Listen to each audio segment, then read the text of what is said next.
அது கட்டளைகளையும், அதாவது ஆண்டவருடைய காரியத்தை மீறி நடக்கிற நிலையில இருக்கிற அந்த மனிதன் ஆண்டவரிடத்துல விண்ணப்பிக்கிறான். ஆண்டவரே, என் மீறுதல்கள் எல்லாவற்றிலும் இருந்து என்னை விடுதலையாக்க ஆண்டவரே நீ அவன் கெஞ்சுகிறான், ஜெபிக்கிறான், விண்ணப்பிக்கிறான். அடுத்த வார்த்தை சொன்னா, மூடனுடைய நிந்தைக்கு என்னை ஒப்புக்கூடாதையும்.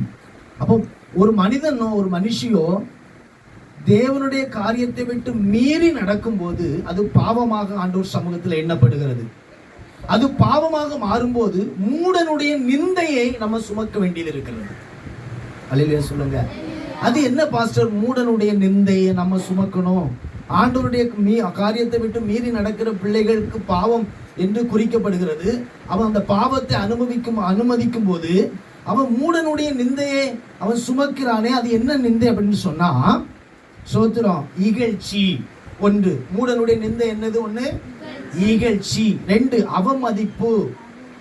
சொல்லுங்க, அவமதிப்பு. ரெண்டு, அவமரியாதை அல்லது குற்றம் சாட்டுதல். இதெல்லாம் மனுஷன் வாழ்க்கையில சந்தோஷத்தை கொடுக்கறதல்ல, தலைகுனிவுக்கு நேராக நடத்துகிற ஒரு சம்பவம். இகழ்ச்சி, அவமதிப்பு. மதிக்காத ஒரு நல்ல அவமதிக்கிற பிள்ளைகளும் பெற்றோர்களை அவமதிப்பாங்க, சமுதாயம் அவமதிக்கும் குடும்பத்தை.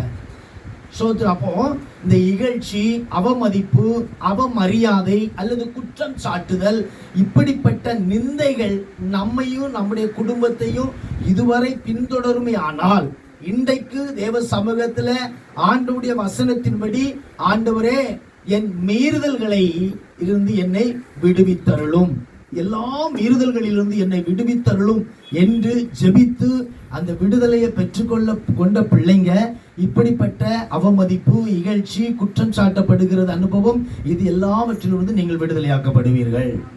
அல்லேலூயா சொல்லுங்க, அல்லேலூயா. சோத்ரா. அப்ப இந்த மாதிரி உள்ள பிரச்சனை நீங்க அனுபவிக்கிறீங்களா? இகழ்ச்சி அனுபவிக்கிறீங்களா? அவமதிக்கப்படுறீங்களா? எல்லாராலும் குற்றம் சாட்டப்படுறீங்களா? சோதரன், இப்படிப்பட்ட ஒரு அனுபவம் உங்க வாழ்க்கையில பின்தொடர்ந்து அதை நீங்க அனுபவித்துக் கொண்டிருக்கிறீங்கன்னா, இன்றைக்கு ஆண்டவர் சமூகத்துல நீங்க கேட்க வேண்டியது வேற ஒன்றுமல்ல. நீங்க கேட்கணும், என் மீறுதல்கள் எல்லாவற்றிலும் இருந்து என்னை விடுதலையாக்கும் ஆண்டவரே.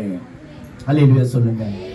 என் மீறுதல்கள் இருக்குது, ஆண்டவருடைய காரியத்தை விட்டு மீறி போகிற அனுபவம் இருக்குது.